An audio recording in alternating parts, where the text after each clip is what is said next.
Hey, good morning. If you're joining us online or you're here in the room, either way, we're glad you're here. I'm Charlie, the lead pastor here, and glad that you are worshiping with us as we're starting this new series. Special shout out to any dads in the room who survived our first two-night women's retreat. Congratulations. I'd give you extra points for being here today, but we know why you're here. You needed a minute, right? No, seriously though, really glad you're here. Yeah, so we've got, if you don't know, my wife and I, Heidi, I'm Charlie, by the way. I don't know if sometimes I forget to introduce myself. We've been married. It will be 28 years this June. We have 3 daughters. Everybody just recently had a birthday this fall, and they turned 24, 21, and 10, which is like, that's a pretty significant gap as far as gaps in children's ages go. And so really what it's been like for us is like parenting in 2 waves. Okay, you kind of go through all these seasons, and then you kind of recover from them, and next thing you know, like just woof, nobody's having to, I remember this. And we're getting to the point now, we're getting kind of close to the idea of whether or not it's time, and some of you may think this is too early, some of you think it's too late, it doesn't really matter, that's the point. But it's like, is it okay to just kind of leave her home alone for a little while? And I even thought about it this weekend. My wife was, it was parents' weekend at, for my middle daughter, Lauren, at her sorority. So she was with her most of the weekend. And there was a couple of times like, I need to go run this errand. I was like, I could go, I could leave her. And he's like, I decided not to. But it's to that point. And I remember this with our oldest 2. Let's say they were 12 and 9 maybe at the time, whatever. And we kind of first left them like home alone, like for like a date night kind of thing. And there's a lot of different ways to kind of go about this as far as like the speech you got to give them. But you got to give them some kind of a speech. You got to say something. You just gonna be like, okay, well, you guys are great, and we'll just leave. You got to say something, right? So I went. It's kind of movements to it. You start inspirational, then you go to threats, and then back to inspirational. It's like, hey, listen, guys, listen. You guys are gonna have a great time, but we're not gonna be here. I'm here to boss you around. You got a lot of freedom, kind of within the rules, kind of do whatever you guys want. You're not here. It's gonna feel great, and you're gonna love it, and you're gonna want to keep doing it. But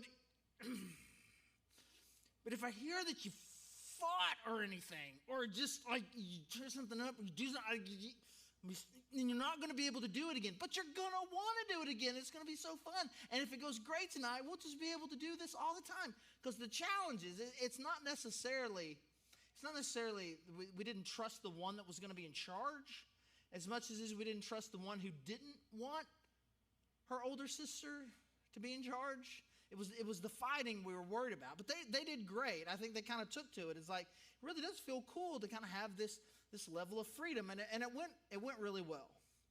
Now, I was worried about the fighting with the first 2. I'm just not really sure what Layla, our youngest, I'm not sure what she would do if she was home alone. It scares me to death. Not that something bad would happen to her, but just, it's a schemer. She's a schemer and a plotter.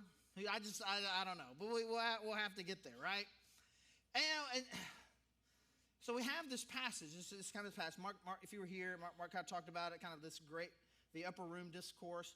Essentially, we've got this situation where Jesus, he's about to go. He's kind of had these followers, he's had these disciples. He's been training them, and now he's about to leave. And really what this passage is, we're looking at today and over the next several weeks, is kind of his inspirational speech of like, here's what it's going to be like. Here's what I need you to know. Let's just jump right into it here, because it kind of gets introed here really well by John, who's kind of narrating this. John chapter 13, verse 1. It was just before the Passover festival. Jesus knew that the hour had come for him to leave this world and go to the Father. Having loved his own who were in the world, he loved them to the end. The evening meal was in progress, and the devil had already prompted Judas, the son of Simon Iscariot, to betray Jesus. Jesus knew that the Father had put all things under his power, and that he'd come from God and was returning to God. So if you know the story of kind of Jesus kind of having what's called the Last Supper, and having the Passover meal together is kind of thing that kind of transitioned into communion for us. they're up there, and it says the meal's kind of already underway. So we've kind of already had kind of that part. And they're all up there, and they've been eating. And Jesus is starting to get reflective. And it says, hey, he knew that the hour had come, the time had come. He knew that he was about to get arrested. He knew that he was about to be tortured, executed. He was going to die on the cross. He was going to sacrifice himself. He knew that that moment was coming. And he knew that then after that, he was going to come back to life, but then he was going to be gone for good. And so he's got this, sentimental, thoughtful, just kind of this idea of like, okay. And he says he starts thinking about how much he loves his guys, how much he loved these disciples. He just says he loved them, and he loved them so much, and he loved them all the way to the end. They mean so much to him. And in verse 3, it says that he knew that the Father had put all things under his power, and they had come from God and was returning to God. He knew that because of his sacrifice, there was a new level of authority that he was going to have. And that he had these followers. And he knew who he was. He knew where he came from. He knew what this new situation was going to be. He knew where he was going. And he knew that his followers that he loved so much, they were going to have a difficult time.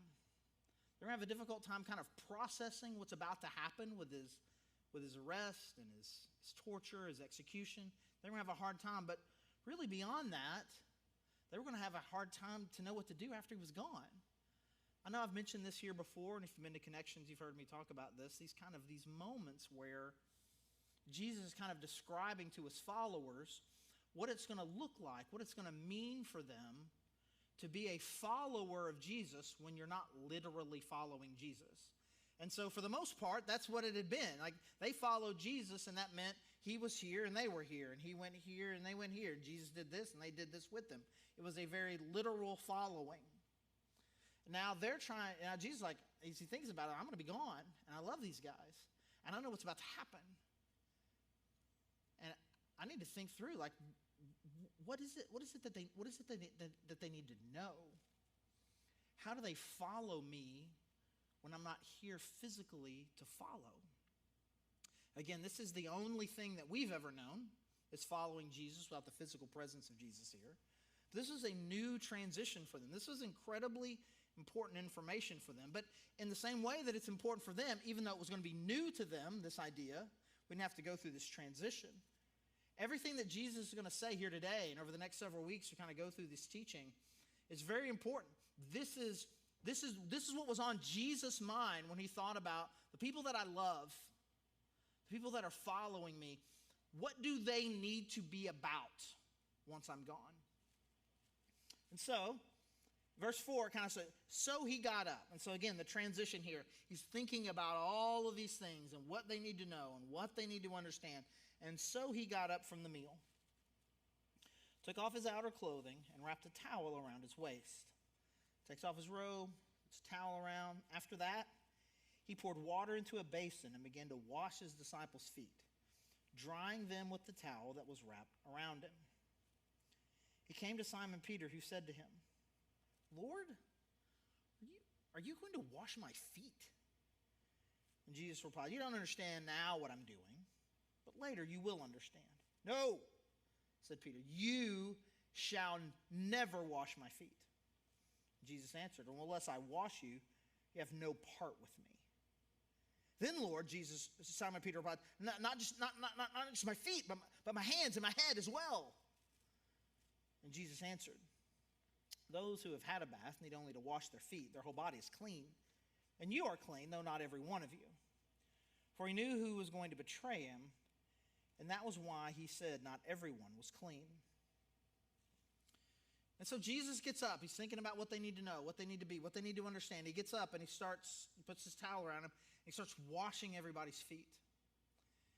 And there's a couple of things that I think that Jesus is really trying to get across to us. One, we're going to see in this interaction with Simon Peter. And the next one is going to be the next part of the passage where Jesus kind of is verbally explaining kind of the what and why of what he did. But in this part, he's interacting with Peter, and Peter's like, "Are you gonna wash my feet?" And Jesus is like, yeah. He's like, no. This is not, no. That's you're Jesus and I'm not. We can't have this. And then he said, well, if I can't do this, then you don't have anything to do with me. And then Peter, of course, rightly panics. Well, then wash whatever, like my hands and my face, everything, please. Right?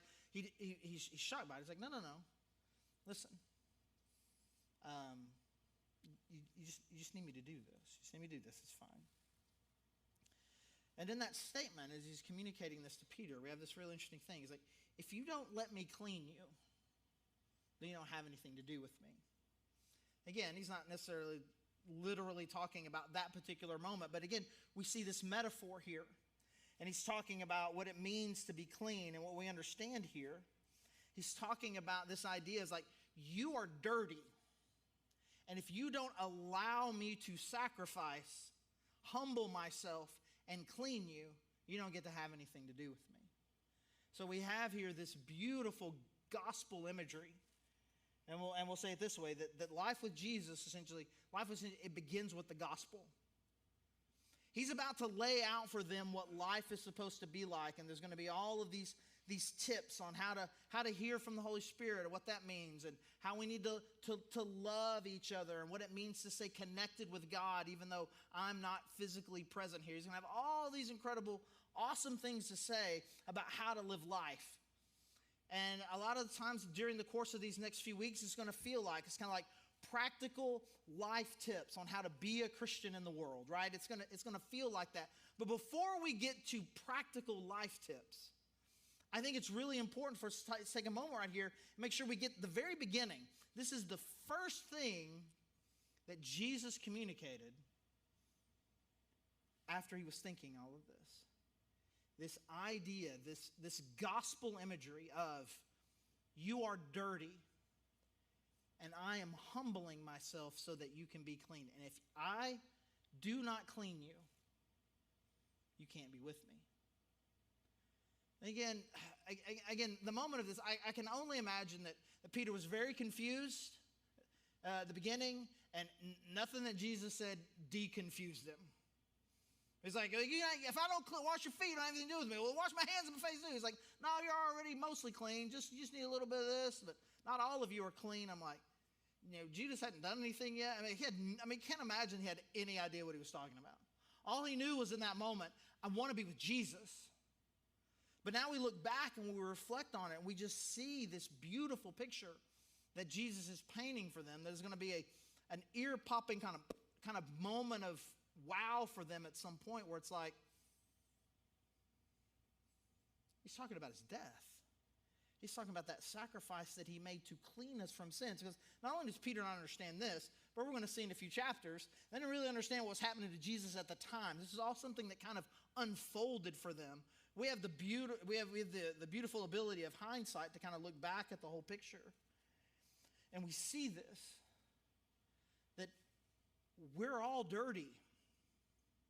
Our sin has corrupted us. It has made us spiritually dirty. It has isolated us from God. It is a spiritual cancer inside of us that's rotting us. And there used to be a time when I would preach that it was like a difficult thing. It's like, man, we have to try to convince people. Sin is destroying people and destroying our world. It's not a pleasure to preach that, but it is a lot easier to preach that today. I think we just see it. We see it everywhere. But too often, we see it over there. I don't see it right here. And it's important for us as we think about what our life with Jesus is supposed to be, that I first and foremost, I see what sin has done to me. I see the corruption and the isolation that it has done to me. I see how it's destroying me. I see how dirty I am and how much I need for Jesus to sacrifice himself for me so that I can be clean. So for some of you, this is a new idea that you're still just kind of wrestling with, and I just encourage you to keep doing it. Keep thinking about what that means, but I encourage you to accept it, to understand that without Jesus' sacrifice, the sin, it continues to be a problem, both internally for me and externally in my relationship with God. But he sacrificed himself, his death on the cross, so that we could be clean, so that we could be with him. And for those of us who Maybe we have understood this for some time. Let's continue to let it sink in and make sure that we understand as we're going to talk about this path of what it means like to walk with Jesus. Make sure we understand where the starting point is. Where does the path start? And it starts with the gospel. And so he's going to, after having this interaction with Peter about his sacrifice and cleaning, he's going to explain just a little more in depth kind of what it is that he was wanting to do. Starting in verse 12, again, still in John chapter 13.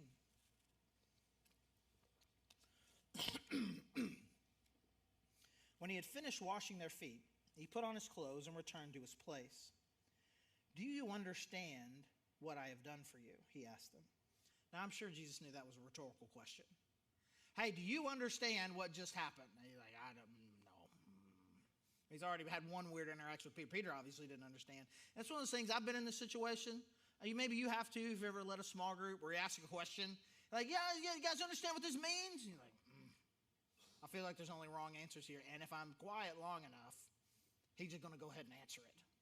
Right? So they're like, do you understand what just happened? Like, I just imagine them just kind of looking at each other. And that maybe just hoping that Jesus will just break the awkward silence with the answer, which he does. Do you understand what happened to you? Like, no. Verse 13, "You call me teacher and Lord, and rightly so, for this is what I am. Now that I, your Lord and teacher, have washed your feet, you also should wash one another's feet. I've set you an example that you should do as I have done for you. Very truly I tell you, no servant is greater than his master, nor is a messenger greater than the one who sent him. Now that you know these things, you will be blessed if you do them." You understand? No. Well, let me tell you. I am teacher, Lord. These are what you call me. And it's right that you call me. This is what I am. I'm not a teacher. I'm not a Lord. I'm not a rabbi. I'm not a leader. I am capital T teacher. I'm capital R rabbi. I'm capital L Lord. That is what you call me. That is your understanding of me. And it is right that you think of me that way. And now what you've experienced is though me holding all of this power, all of this authority, all of this leadership, this status, this place that I have, you now understanding that this is who I am. I know it, you know it, and I know that you know it. You have seen me wash your feet. Now, you guys need to be about that as well. And so what he says, what he's explaining to them is this, is that Jesus is a leader, but he's a leader that serves. He's a serving leader. He even though he has all of this status, all of this power, all of this influence, even though he's like, I am the kind of guy who, even though I have all these perks and privileges that come with being at this level, I wash your feet. Now, sometimes you'll see things like this. Maybe you work for a big organization. You've seen something like this where the boss, you say, oh man, today the boss is in the mail room. Oh, I saw the boss today, and he was working with the janitors. You know, and there's cameras, right? The footage gets leaked to the media. It's like this is it's not who he is. This is just something that you're doing. You're trying to make some sort of point. You're trying to get some publicity or whatever. It's not who you are. It feels gimmicky, right? We kind of we're be a little bit skeptical. Maybe you're not. Maybe you're a good, genuine, wholesome person, and I'm the only cynic in the room. But I see these kind of things like, come on, man, what are we doing? But this is who Jesus is. This was a private moment. You'd be like, bro, the footage leaked. I get it. We all know that he did it. We all know that he did it. But this was who he was. We've been seeing this for 3 years. That Jesus is a compassionate servant leader and did not view anything about his position or his authority in terms of the perks and privileges that he received from it.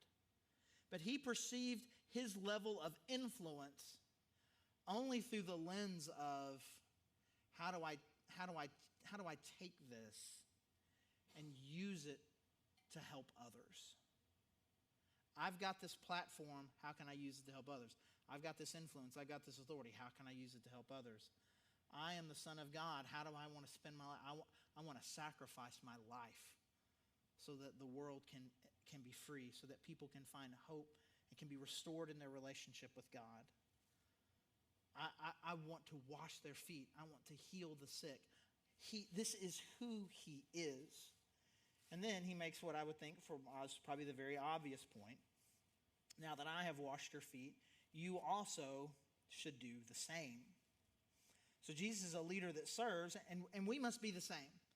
This is who he is. This is what he's saying. If this is who I am, and this is you, and I do this,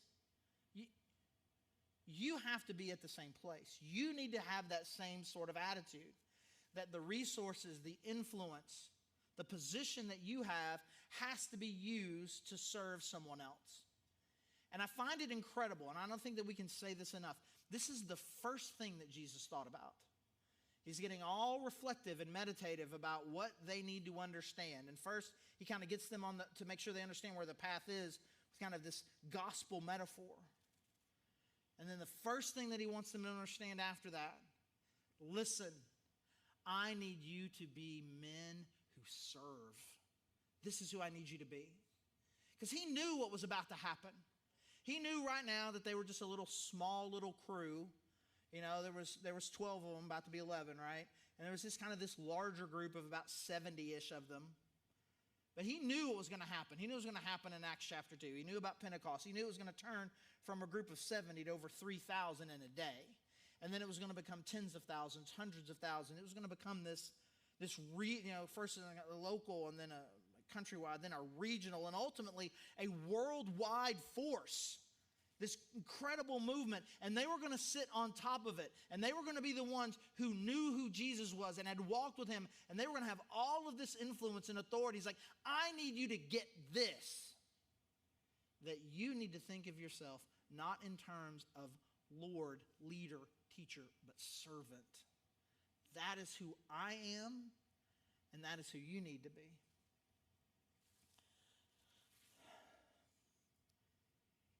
And so what I'm about to say is going to sound a little controversial. I don't mean for it to be controversial because it's not taking shots.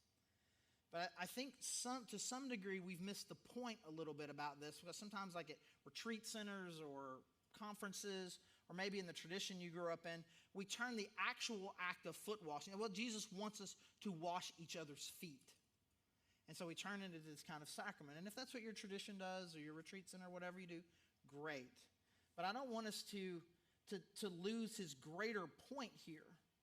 It wasn't about repeating this particular ritual, but being the kind of people who do the things that only a servant would do. This is why it was so horrifying to them. Servants wash feet. They didn't have any servants, so they've been eating this meal whole together, and nobody had washed anybody's feet because there weren't any servants present. Just Jesus and a whole bunch of others. There weren't any servants. This is what servants do. I'm not going to wash anybody's feet. And she's like, I'm going to do it. I'm going to do a thing that a servant would do. And so then the question for us would be, in my life, in the places that God has put me, with the influence that I have, with the resources that I have, with the opportunity, with the connection, with the reach that I have, with the platforms that I have, what can I do to take what God has given me and not receive privileges from it, but to serve from it? And there's one thing that's always just really kind of stuck in my mind. And it's been important to me in every church that I've been in. And I don't have an official tally sheet of this, but I suspect that it's true that no one at this church in the 11 years that I've been in, no one here has unclogged more toilets than me. That's important to me. It's important to me that if I see a clogged toilet or I hear about a clogged toilet, that I take care of it myself. Right? And I don't want to get too descriptive here. I mean, lunch is just a brief, but you know what I'm talking about. You get in there and you can tell the person, they tried to do something about it and it didn't work. And so they're like, well, I'm going to do that thing that didn't work once. I'm going to do it again. And now the water's all the way at the top. And they're like, well, I can't do that again. And then they just bolt. And like, you know what it was. And it could be, and again, okay, never mind. And I think that you would all understand. I don't think there's anybody here who would understand. It'd be like if there's anybody at the church that if they noticed that could come to somebody else and be like, hey, we got an issue in there. Can you take care of it? I mean, like, this is my only time. I'm wearing a nice shirt. The only time all week I'm wearing a nice shirt, right? T-shirts and hog T-shirts and athletic shorts, right? I'm wearing a nice shirt, and I've got important things that I'm doing later, and I can't look like that. I can't smell like that, right? And it's like, but it's important to me. And I guess I'm losing points right now by talking about it, and I'm not trying to make a big deal about it. I'm like, hey, walking victoriously out with the plunger or anything like that. It's just something that needs to be done. And it's important for me, for my own mental discipline, my own spiritual discipline, that I know that I'm not so important that I shouldn't unclog the toilet. And I think what it's going to look like for all of us is going to be different. Yeah, I'm not the leader of a church, or maybe you feel like I'm not the boss of anybody. But certainly if you're in any of those types of positions, in any leadership position at work, it's important. I mean, many of us are parents. I think at a minimum, those of us parents, we understand that being a parent is about serving. It's not about the perks. Oh, I can't wait to see what these kids do for me. Like that, right? It's about serving. But even if you feel like in your professional life you don't have any sort of leadership role, you've got influence everywhere. You've got influence over everyone who is apart from Jesus. Because of what God has done in your life, you have an ability and a power to influence and show them who Jesus is, to point them to him. And we certainly all have resources. We have resources available to us. What are you going to do with those resources? Just any influence you have over your friends. Who are you going to be? Am I going to be the one who is known as like, I'm going to serve and to help. I'm going to take everything that I have. I'm going to use it to help those that need it. This is why it's been very important for us that a kind of a foundational piece of who we are as a church is our community care ministry and helping feed and to give money to people who are in desperate situations. We have a team that do some incredible things. It's just kind of helping people pay bills, give gift cards to keep people from getting evicted, all sorts of things. Where we just take money, we just give it to them. And some people think, well, man, what are you really doing? Like, are you really helping? It's like, we're helping them at least in that moment. And I'll tell you, we hadn't gotten one church member, not one church member from that. It's not about what we get. It is about us taking this resource. Like, we're just going to take the influence that we have as a church and a community, and we're going to serve the most helpless people without condition, without fanfare, without expecting something in return. Oh, yeah, sure, we'll help you, but we need to see you on Sunday first. Nothing like that, just here. And these are the types of people that God has called us to be. So he's a leader that serves, and we must be the same. And then he ends it with this. Now that you know these things, you will be blessed if you do them. So you're going to be blessed.